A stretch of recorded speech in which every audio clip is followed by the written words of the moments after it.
dursa garuu viidiyoo kiyya gadhumaa naa daawwadha laayik naa godha ammallee yuutuubii kiyya naa xumuramne waan ta'eef sunumatu hundumaa naa guute sunumatu monetaayiz naa godhe ammallee akka naa xumuramu naa godha isiniin jedha. Artisti Guutuu Abarraa fi haati manaasaa Miiraa yookaan artisti Miiraa akkamitti wal fuudhanii fi inni dabalataa immoo dhiirri Oromoo jaalala hin beeku jaalala hin beeku irra jettaniif deebii bareedaa tokko isinii fideen dhufe dhiirri Oromoo eenyutu jaalala wal laalchise akka inni jaalala hin beekne eenyutu godhe isa jedhu isinitti hima.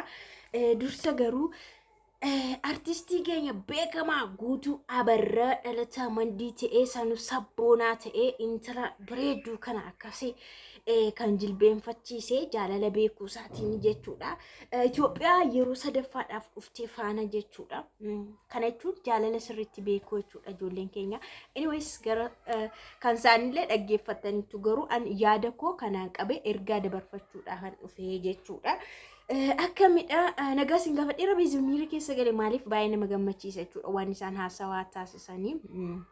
Ani garuu gabaabsee isinitti hima nagaa waaqayyo isiniif haa baay'eetu akkam jirtu nagaa keessanii aniin kun baay'een nagaa kiyya galata waaqaa ta'u egaa artistii Guutuu Abarraanii mandiitti dhalatee mandiitti guddate sabboonaadha umurii isaa waggaa 18 kaasee yoo biyya Norway deemu biyya Norway keessa baay'ee jiraataa ture jechuudha. Egaa muuziqaadhuma hojjechaa ture garuu waan nama dhibu Guutuu Abarraanii kiristaanadha maatii kiristaana yookaan wangeela warra amananii warra wangeela amanan jechuun warra pheenxee churchii deeman jechuudha maatiin isaa akkana mucaan kunillee maatii akkanaa keessa taa'ee churchii keessatti tajaajila kwaayirii faarfannaa keessadha kan inni tajaajilaa ture. Anyways gaa biyyi lafaa isa fudhattee boojitee fudhatteetii jirti. Kanas ta'e sana ammallee eegar dhumarra deebi'uu danda'a fayyuus danda'a. Egaa amma kana yoon dubbadhe isarratti garuu inni gara Norway deemee barumsumaan deemee aartiidhumaan deemee aarti instituushinii keessa ture. Biyya sanatti baay'ee yeroo sorba kana aartii kanarra turetti haadha manasaallee aartistii waan taateef fi aartii sana keessatti wal baruu achiin yeroo wal baran isaanii dhimma hojiitiin kan wal baranii hojiilee waliin hojjetu namni waan akkanaa waliin hojjetu immoo yeroo yerootti wal arguu danda'a yeroo yerootti waliin hojjechuu danda'a. Egaa akkasittiin hiriyummaa isaanii gara jaalalaatti jijjiirame isheenillee baay'ee isa jaallattee baay'ee tokko jaallatte jechuudha. Egaa jaalala isaa qabduu fi eenyummaa isaa yeroo ibsitu inni nama hojii koo dinqisiifatu nama ogummaa koo dinqisiifate nama ogummaa koo kabajudha. Bakka baay'eetti dhiirri ogummaa dubartootaa hin kabaju hin dinqisiifatu. Garuu Guutuun durumaa kaasee osoo nuni walitti hin jaallatiin yeroo waliin hojjetaa turretti ogummaa ani qabuu fi cimina ani qabu hundumaa baay'ee ajaa'ibsiifatanii dinqisiifatanii kabaja ture. Jettee dabalataan immoo ani kan isa jaalladhellee jaalalli sirriitti kan isarraa qabe miidhagina isaa bareedina isaatiin jettee dhuguma Guutuun amma nama kamuu xab godhachuudha bareedinni isaa fuulli isaa maaliin isaa jechuudha. Durba kamiyyuu xab godha. Egaa shamarran baay'een yeroo suuraa keenya argan suuraa isaa argan komantii barreessu afaan Oromoodhaan komantii barreessu. Komantoota sana'anii Ingiliffaan dhaga'uuf jedhee tiraansileet godhee iddoo tiraansileetii tuqeen komantoota isaa barreeffamuu hiika Ingiliffa tokko ilaalaan ture. Baay'ee rifachaan ture garuu Ingiliffoota afaan Oromoo hunda Googaliin Ingiliffa kallattiidhaan hiiku baay'ee subachaa hin turre jetti. Garuu immoo komantoota shamarranii ilaalee akka waan ani dhiira bareedaa kana isaan jalaa butee isaan jalaa fudhadhee isaan jalaa butetti komantii barreessaa turanii jette.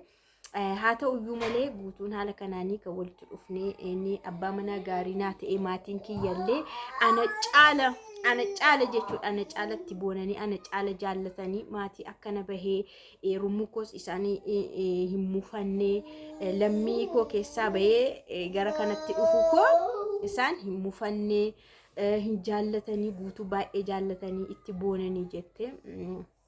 ani dhalattuu Sarlaankaa ta'uyyuu seenaa Sarlaankaan qabduu fi Itoophiyaa keessaa immoo seenaa Oromoon qabdu walitti fidaa wal fafakkeessuu jira. Siyaasni isaa maaliinsaa aadaa mul'ifachuu diduun dhiibamu waan akkasii wal fakkaata jettee yeroo baay'ee biyya sana Norway yeroo jiraannutti wantoota akkanaatu wal nu fakkeessaa.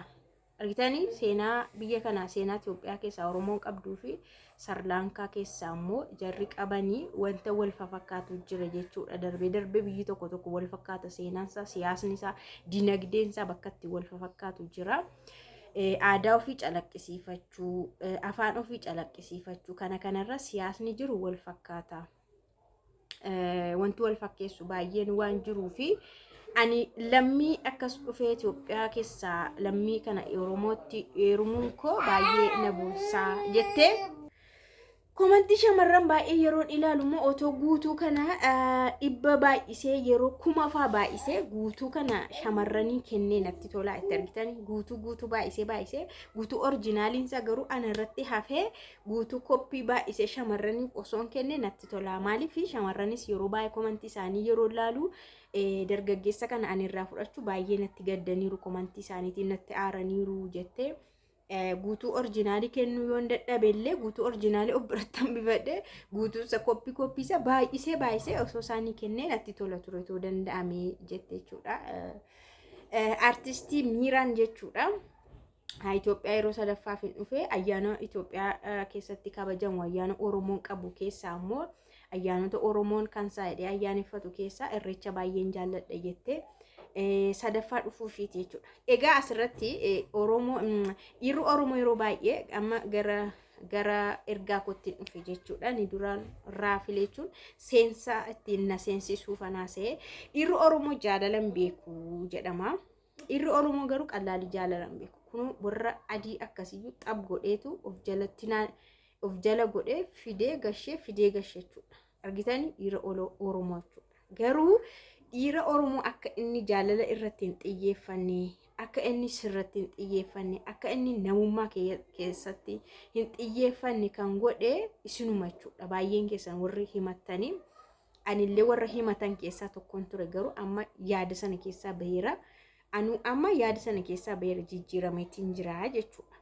Garuu dhiirri Oromoo dhibbatti jaalala ni beeka.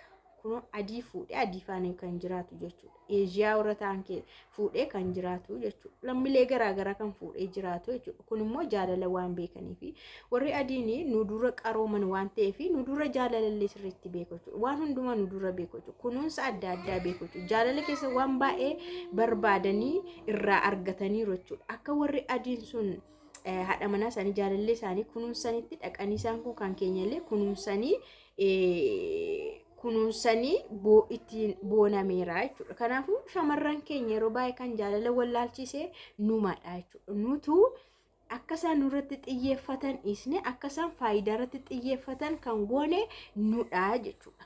Kolkollee dursinaa jechuudha. Wanta xixiqqaa dursinaa jechuudha. Maallaqa dursinaa jechuudha. Isaanii laphee jaalalaa akkasitti hordoftoota kakuu akkasii jechuudha. Dhiirri Oromoo sirriitti jaalala beeka dhugaa waaqa jechuudha. Sirriitti jaalala beeka garuu shamarrantu balleesse dura jechuudha. Faayidaa barsiistanii gabbara barsiistanii namumayyuu jechuudha. Namuma kamiyyuu yoo ati gabbara barsiiste waa barsiiste namni kamuu waan sana sirraa eegaa jechuudha. Waan ati gootuuf sana sirraa eegaa jechuudha. Namni kamuu jechuudha. Jaalallee kee miti abbaa manaa kee miti. Namumti haala gaanu waa wayii yoo barsiiste waan sana sirraa eega yeroo hundumaa yoo ati waan sana gochuufi baatte immoo si lola amala sitti jirrata jechuudha. Sirraa qollifata jechuudha. Namumti kamiyyuu fakkeenyaaf nama liqii yoo barsiiste waa liqeessuufi yoo barsiiste namni tokko dhufee yeroo hunda waa sirraa liqeeffata yoo ta'e yeroo dhabooda atis jechuun akka carraa dhabdee anoon qabu yoo ta'e dhabdee miti na dhowwattee tole amala isaa sitti jijjiirata. Situ barsiise kaachuudha dur. Kanaaf dhiira keenyallee wantumti isaaniin balleessee akka isaanii namarratti hin xiyyeeffanne faayidaa irratti akka xiyyeeffatan godhe numa mataa keenya jechuudha. Numa mataa keenyatu kanaan kana godhadhu sittiin qorrin sittiin qaayin hin beela'in bareedi deemi. Miilli kee bareedu uffattee bareedi suuraadhaan bareedi konkolaataa qabadhu bilbila akkasii qabadhu bareedi nama keenaa deemi. sintu godhe jechuudha. Yeroo sana maalirra namichi kana barbaade jechuudha. Baqa waan akkas isa qanansiisu kana bareera waan ta'eef isuma barbaade yeroo hundumaa sin barbaadu isuma barbaada. Waan isa qanansiisu barbaada, waan isatti bareedu, waan isa bareechuu barbaada jechuudha. Sirraa ija gaafateera. Waan itti isaa guutuutu irra jira jechuudha ijji isaa. Argitanii? Iddoo itti guduunfame argitanii jedhe dooktarri eenyudha nama kolfisiisu suni.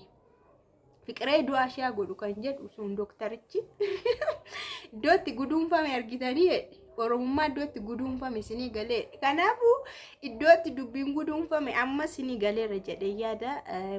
Thank you so much galatooma like godha.